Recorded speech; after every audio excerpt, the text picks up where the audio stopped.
నమస్కారం వార్తలకు స్వాగతం. ముందుగా ముఖ్యాంశాలు. మాజీ CM Jaganmohan Reddy press meet, పలు అంశాలపై వివరణ. మంత్రి కొండ సురేఖ ప్రెస్ మీట్, మాజీ మంత్రి కేటీఆర్ పై ఫైర్. మాజీ సీఎం జగన్మోహన్ రెడ్డి మీడియా సమావేశం నిర్వహించారు. ఈ సందర్భంగా చంద్రబాబు నాయుడుపై ఆయన మండిపడ్డారు. మన 5 సంవత్సరాలలో ఎక్కడా కూడా తప్పు చేయాల, ప్రజలకు చెప్పిన ప్రతి మాట నెరవేర్చడం. మేనిఫెస్టో అన్నది మామూలుగా రాజకీయ నాయకులకు మేనిఫెస్టో ఇస్తారు, ఎన్నికలు అయిపోయిన తర్వాత దాన్ని చెత్తబుట్టలో వేసే పరిస్థితి నుంచి మేనిఫెస్టో అన్నది ఒక డెఫినిషన్ ఇచ్చి, మేనిఫెస్టో అన్నది నిజంగా ఒక బైబిల్ అని, ఒక ఖురాన్ అని, ఒక భగవద్గీత అని ఒక డెఫినిషన్ దానికి ఇచ్చి, మొట్టమొదటి రోజు నుంచి కూడా కారణాలు చెప్పకుండా, కారణాలు వెతుక్కోకుండా, కారణాలు చెప్పాల్సి వస్తే కనుక మన ప్రభుత్వంలో మనకున్న కష్టాలు బహుశా ఎక్కడా ఎప్పుడు చూసిండం. ఎప్పుడు చూడని కోవిడ్ లాంటి సమస్యలు కూడా ఎదుర్కొన్నాం. అది కూడా 2 ఏళ్ళు, అది కూడా 2 సంవత్సరాలు కోవిడ్ లాంటి సమస్యలు ఎదుర్కొన్నాం. కానీ ఎప్పుడు కూడా ఒకటే చెప్పా, మనల్ని ప్రజలు ఓటేశారు, మనం ఎన్నికలప్పుడు మేనిఫెస్టో రిలీజ్ చేసినాం, మనం ఇచ్చిన మాట మరో 30 సంవత్సరాల పాటు మన బాటను నిర్దేశిస్తుంది అని చెప్పి. అని ఎప్పుడూ కంప్లైంట్ అనేది ఎక్కడ చేయాల, పలానోడు అది చేశాడు, పలానోడు ఇది చేశాడు అని చెప్పి ఎప్పుడు కారణాలు వెతుక్కోలే, పలాని సమస్యలు ఉన్నాయని చెప్పి ఏ పొద్దు కారణం చెప్పాల. ఎప్పుడూ కూడా ముఖాన ఎప్పుడు చిక్కటి చిరునవ్వే చూపించాం. ఆ చిక్కటి చిరునవ్వుల మధ్య ప్రజలకు మేనిఫెస్టోలో చెప్పిన ప్రతి హామీని కూడా ఇంతవరకు రాష్ట్ర చరిత్రలో ఎప్పుడు జరగలేదేమో. బడ్జెట్ కన్నా ముందే, బడ్జెట్ ప్రవేశపెట్టేటప్పుడే ఒక క్యాలెండర్ రిలీజ్ చేసి, ఆ క్యాలెండర్లో ఇదిగో ఈ నెల ఈ పథకం ఇస్తాం, ఇదిగో ఈ నెల ఈ పథకం ఇస్తాం, ఇదిగో ఈ నెల ఈ పథకం ఇస్తామని చెప్పి, పథకాలన్నీ సంవత్సరం పొడుగునా ఏ పథకం ఏ నెలలో ఇస్తామని చెప్పడమే కాకుండా ఆ నెలలో బటన్లు నొక్కి నేరుగా పథకాలు ఇచ్చిన పరిస్థితి బహుశా దేశ చరిత్రలో ఎప్పుడు జరిగింది. బీజేపీ రాష్ట్ర అధ్యక్షుడు కిషన్ రెడ్డి మీడియా సమావేశం నిర్వహించారు. ఈ సందర్భంగా పలు అంశాలపై ఆయన మాట్లాడారు. ఈరోజు మనం చూస్తా ఉన్నాము, పేదవాడి యొక్క బాధలు, ఆందోళన, ఆవేదన. నేను గతంలో కూడా ఇక్కడ నుంచే ప్రభుత్వానికి సూచన చేయడం జరిగింది. ఎట్టి పరిస్థితుల్లో పేదవాడి ఇల్లు కూల్చకూడదని చెప్పి మీ ద్వారా ప్రభుత్వానికి విన్నవించాను. మా పార్టీ యొక్క స్టాండ్ చెప్పాను, మా పార్టీ నేను స్వయంగా చెప్పాను. మా పార్టీ నాయకులు కూడా పదే పర్యటించడము, బాధితుల ద్వారా ఆందోళన కూడా చేసిన విషయాన్ని మనం చేస్తున్నాను. అంతేకాకుండా నేను స్వయంగా ముఖ్యమంత్రి గారికి ఉత్తరం కూడా రాశాను. 26వ తేదీ ఉత్తరం రాసి, మీరు దయచేసి ఈ యొక్క విధ్వంసాన్ని ఆపండి, ఈ కూల్చివేతలు ఆపండి అనేటువంటి విషయాన్ని చాలా స్పష్టంగా నేను ముఖ్యమంత్రి గారికి వివరించడం జరిగింది. కానీ ఇవేవి ప్రజల ఆందోళనను కానీ ప్రజల మనోవేదనను కానీ పరిగణలో తీసుకోకుండా ముఖ్యమంత్రి గారు ఈ రకంగా వ్యవహరించడం ఏమాత్రం న్యాయం కాదు. ఈరోజు నేను మనవి చేస్తా ఉన్నాను, గతంలో ఉన్నటువంటి 10 సంవత్సరాల క్రితం అధికారంలోకి వచ్చినటువంటి టీఆర్ఎస్ పార్టీ కూడా ఇదే విధంగా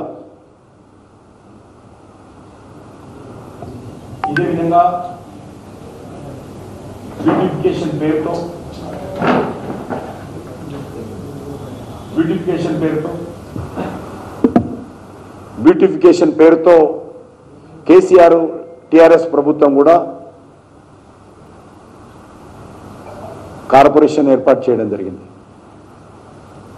దానికి పెద్దలు గౌరవనీయులు ప్రేమ్ సింగ్ రాథోడ్ గారిని ఆ రోజు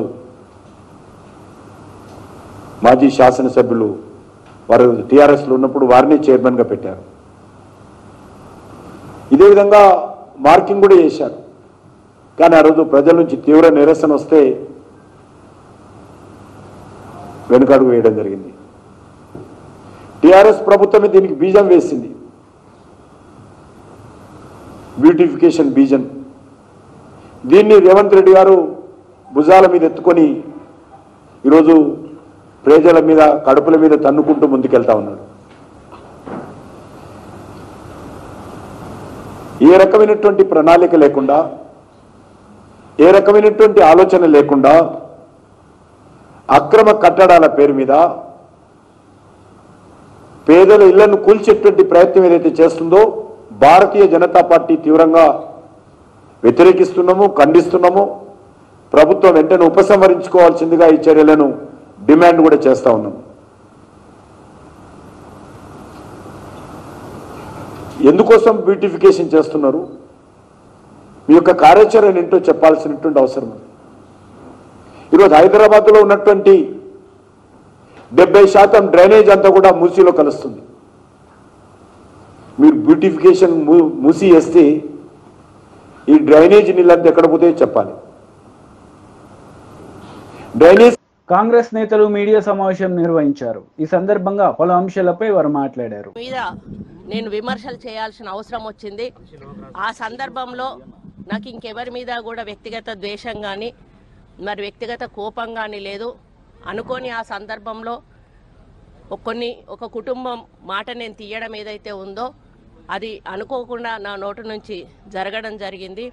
ఆ తర్వాత వారి ట్వీట్ చూసిన తర్వాత నేను కూడా చాలా బాధపడ్డాను.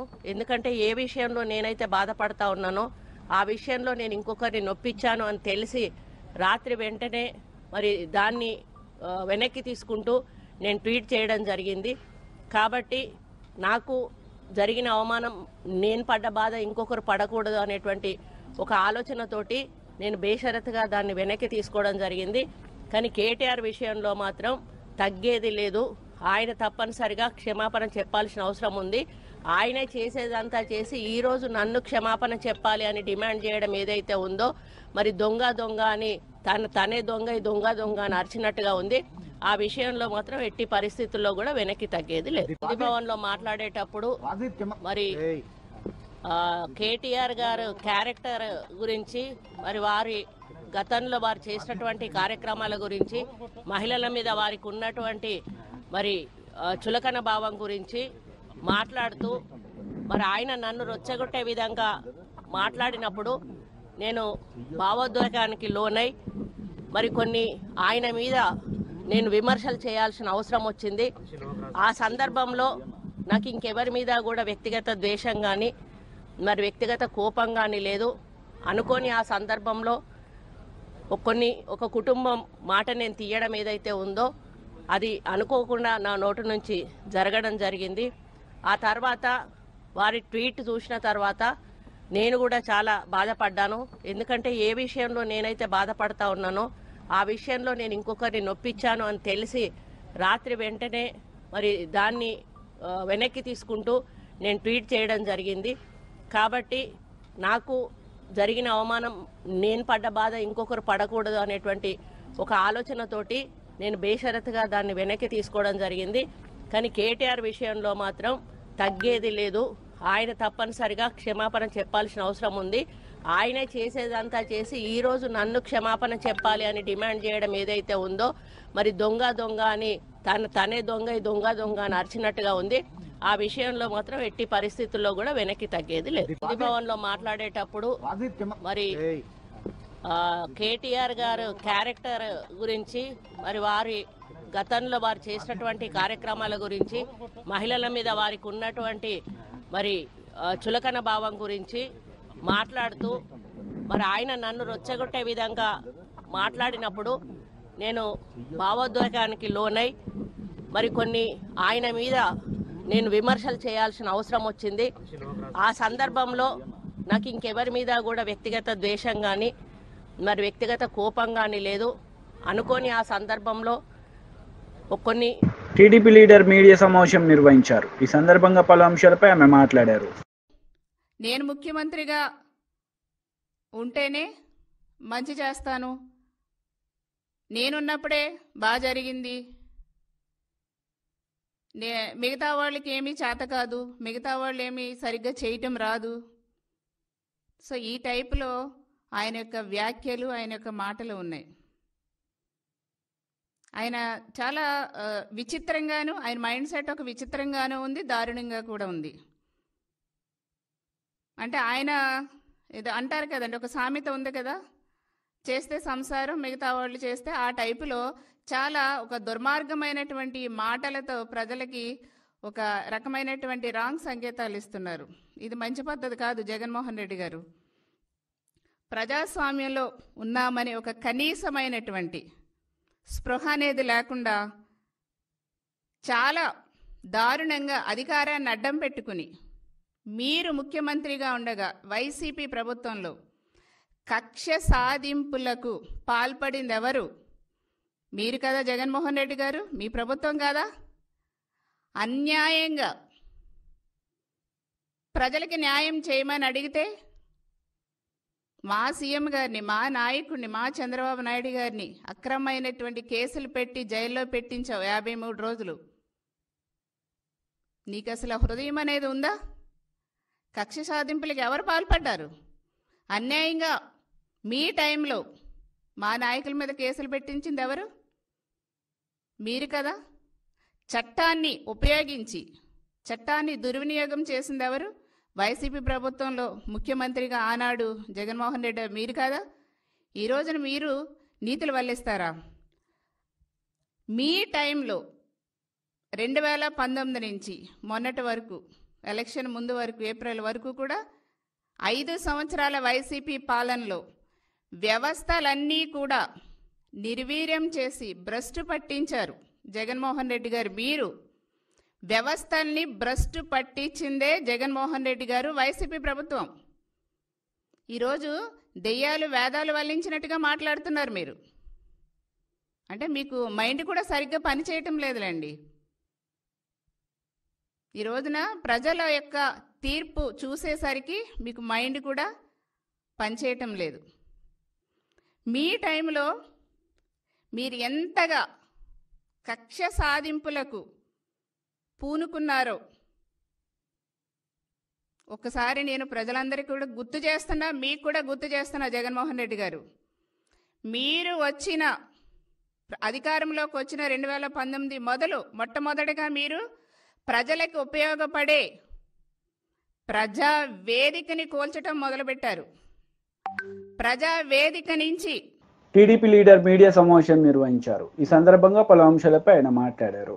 చేస్తా ఉన్నారు. ఇవన్నీ ఒక టీం వెళ్ళి పరిశీలించి రిపోర్ట్ ఇవ్వాలి. ఆ రకంగా ఒక టీము నవంబర్ 8వ తేదీన 2023 ఒక టీము ఏఆర్ ఫుడ్స్కి వెళ్ళింది. అంటే గతంలో కూడా మార్చి 12 వీళ్ళు విడుదల చేసినటువంటి ఒక టెండర్కి ముందు ఇంకొక టెండర్ రిలీజ్ చేయడం జరిగింది. ఆ సందర్భంలో టెక్నికల్ కమిటీ వెళ్ళి పరిశీలించినటువంటి నివేదిక. దీనిలో మీరు చూసినట్లయితే ఇక్కడ చాలా కీలకమైనటువంటి అంశం ఇక్కడ మీరు అందరూ చూడాలి. Supply of relevant commodity experience in 1 year period. సంవత్సర కాలంలో ఏఆర్ డైరీ సంస్థ ఎంత నెయ్యి సరఫరా చేసింది అన్న ఒక కాలం దగ్గర 2022-23లో ఎంత సరఫరా చేశారండి?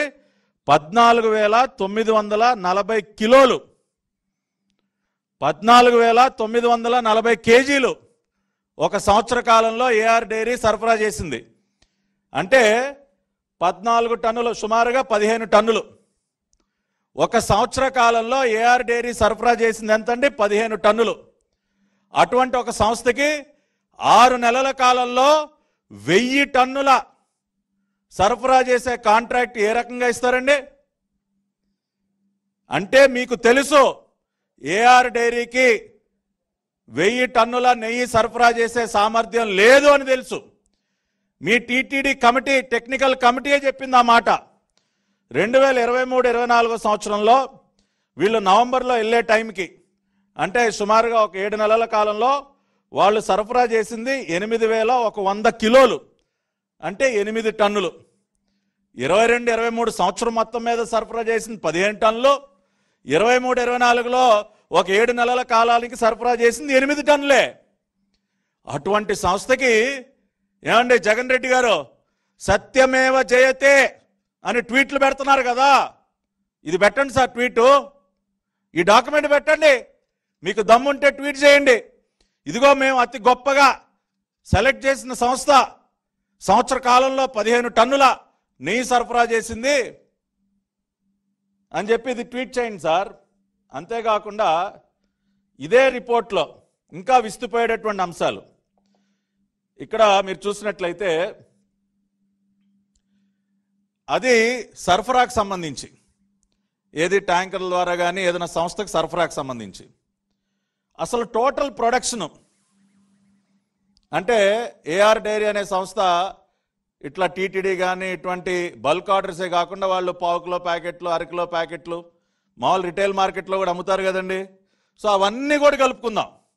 అవన్నీ కలుపుకొని వాళ్ళ ప్రొడక్షన్ కెపాసిటీ చూడండి. Experience certificate for production of cow ghee at least for 1 year period. వాళ్ళు 1 సంవత్సర కాలాన్ని పరిశీలిస్తే అక్టోబర్ 2022 నుంచి సెప్టెంబర్ 2023 వరకు పరిశీలిస్తే 16,300 kgs to 16,900 kgs per month.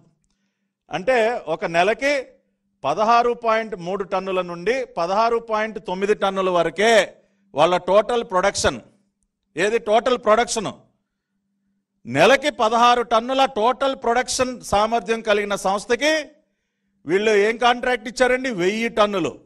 6 నెలల్లో 1000 టన్నులు మీరు ఇచ్చేయండి అని చెప్పి పాపం అత్యంత నమ్మకంతో ఇచ్చారు sir. The great Jagan Reddy ప్రభుత్వం, కరుణాకర్ రెడ్డి చైర్మన్గా వీళ్ళు ఇదిగోండి చేసినటువంటి పాపానికి సంబంధించినటువంటి ఆధారాలు. ఇంకొక ఫ్యాక్ట్ అద్భుతమైనటువంటి, ఇవన్నీ నిజంగా విస్తుపోయేటటువంటి నిజాలు.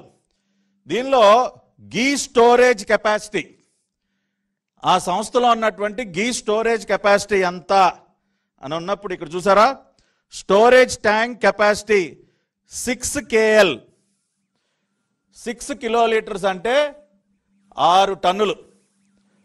ఆ సంస్థలో ఉన్నటువంటి స్టోరేజ్ ట్యాంక్ కెపాసిటీ టోటల్ 6 టన్నులు. ఇవాళ టీటీడీకి సరఫరా అయ్యేటువంటి ఒక్కొక్క లారీ 16 టన్నుల లారీ వస్తుంది గీ. 6 టన్నుల స్టోరేజ్ కెపాసిటీ ట్యాంకుతో మీరు 16 టన్నులు. బీఆర్ఎస్ లీడర్ మీడియా సమావేశం నిర్వహించారు. ఈ సందర్భంగా పలు అంశాలపై ఆయన మాట్లాడారు. హైదరాబాద్ మెట్రో రైల్ అనేది మరి 2014లో మరి ఆ రోజు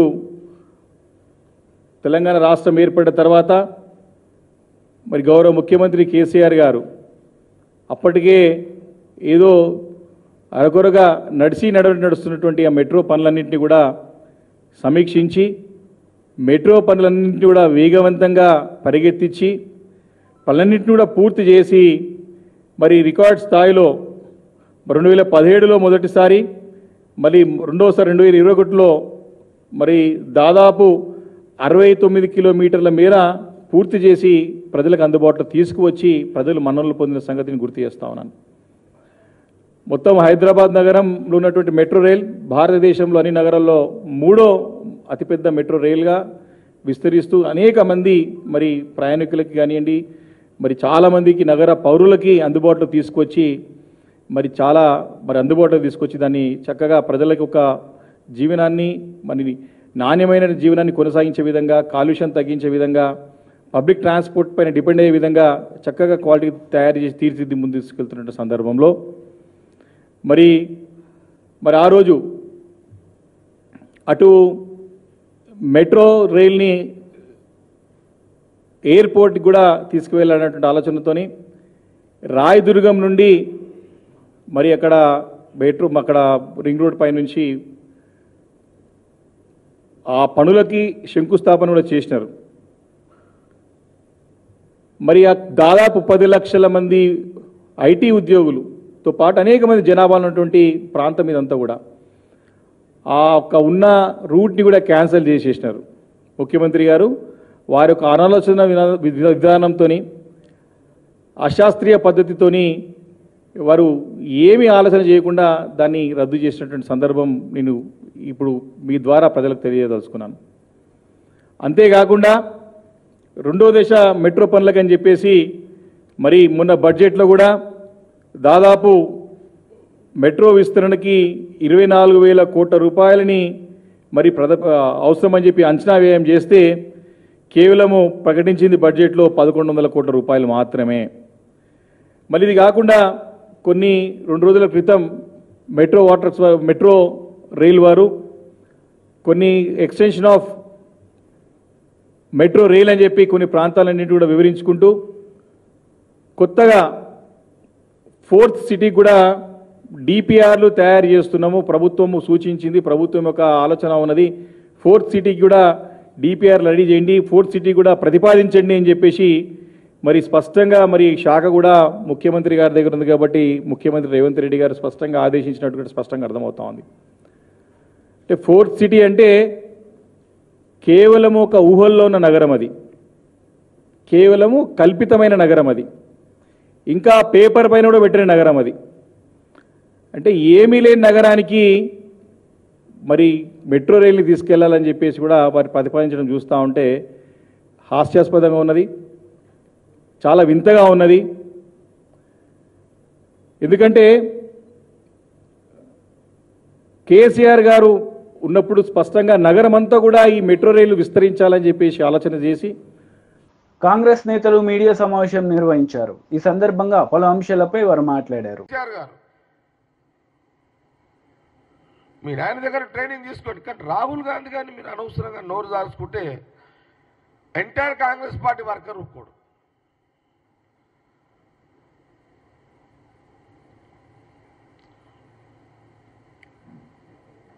రాహుల్ గాంధీ శీలాన్ గురించి మాట్లాడే నైతిక హక్కు కేటీఆర్కి లేదు.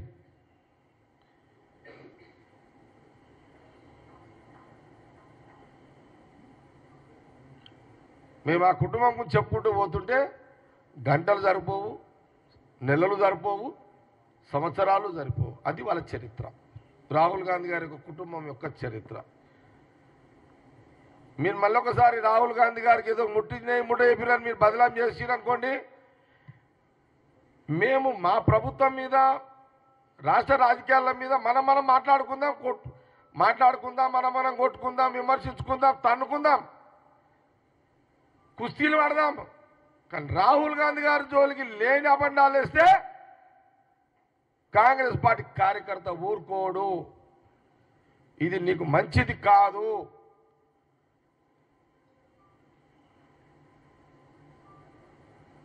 మీలాంటి ప్రతిపక్ష నాయకులు ఇంకా 20 ఏళ్ళు మాకు ప్రతిపక్షంగా అట్లా ఉండాలి.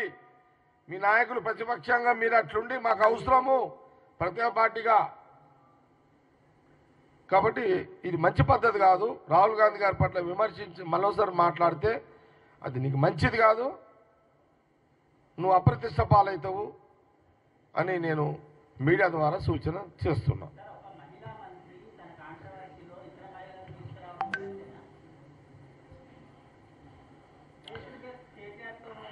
నేనేమంటున్నా, నేను అడుగుతున్నా, ఏది మన నాగేందర్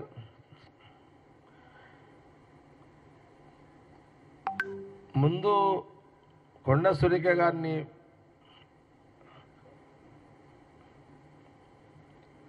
ఆమె ఇబ్బంది పడే రకంగా మాట్లాడింది ఎవరు? నేను అడిగినది నా మాటను మొదలు కొండ సురేఖ గారిని డిస్టర్బ్ చేసి ఆమెను సోషల్ మీడియాలో బదలాం చేసింది ఎవరు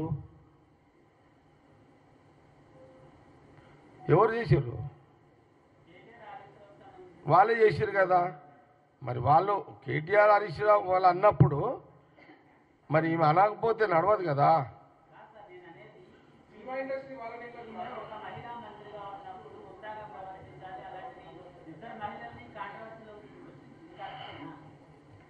ఇప్పుడు ఫస్ట్ రాయి ఎవరు కొట్టారు అది చెప్పు నాకు. ఫస్ట్ ఇవన్నీ వద్దు ఇక.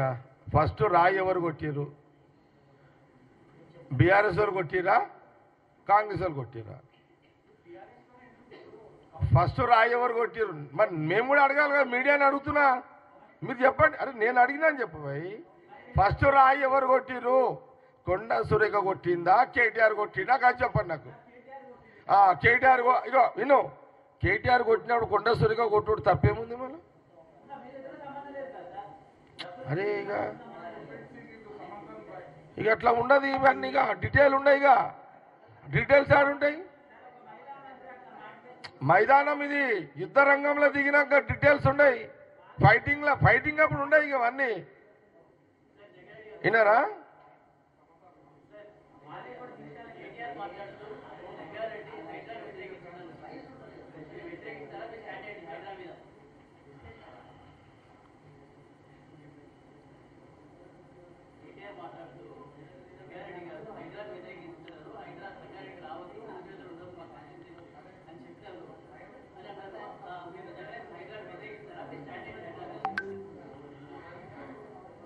అల్టిమేట్ నా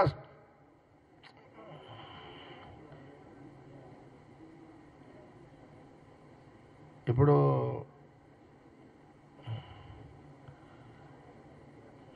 అది హైడ్రా, ఇప్పుడు గవర్నమెంట్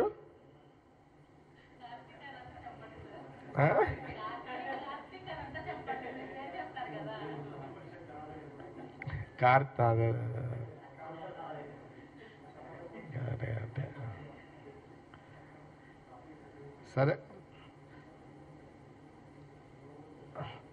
ముఖ్యమంత్రి వార్తలు ముగించే ముందు ముఖ్యాంశాలు మరోసారి. మాజీ CM Jaganmohan Reddy press meet, పలు అంశాలపై వివరణ. మంత్రి కొండ సురేఖ ప్రెస్ మీట్, మాజీ మంత్రి కేటీఆర్ పై ఫైర్. ఈ వార్తలు ఇంతటితో సమాప్తం. తిరిగి ప్రసారమయ్యే వార్తల్లో మళ్ళీ కలుద్దాం. అంతవరకు సెలవు. నమస్తే.